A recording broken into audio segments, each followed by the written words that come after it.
I've got a problem here that looks very similar to the one that you just did.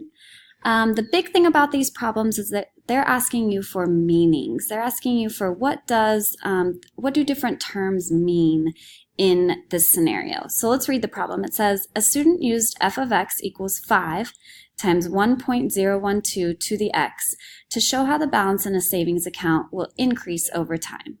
What does the 5 represent? So first of all, I see this 5 right here, and this is our a term. So think to yourself, in that equation, is the a talking about the initial value, or is it our multiplier to increase our savings account? So it is our a value, it's our starting amount, it's the starting balance of our savings account. So right here, D should be our correct answer, but I want you to keep listening because I want to go over what the 1.012 also means.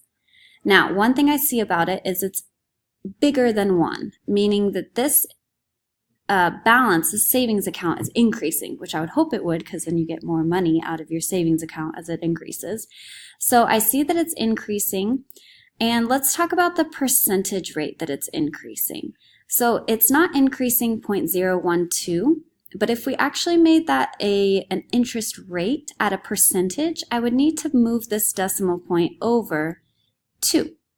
So it would be increasing at 1.2%. Okay, so I'm going to show you one more example. This is just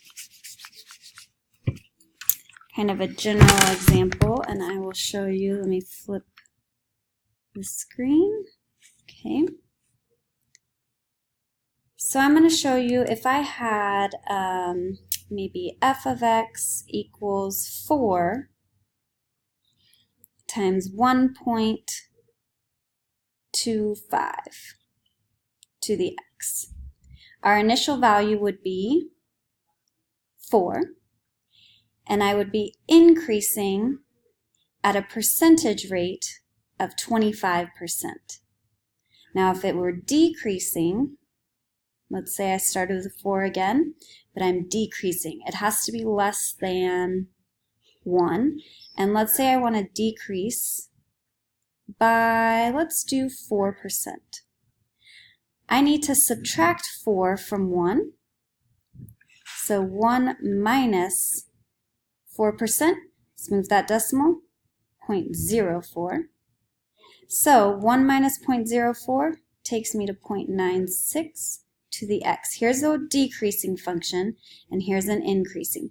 Decreasing less than 1, increasing bigger than 1. And always change that rate from a percentage or vice versa.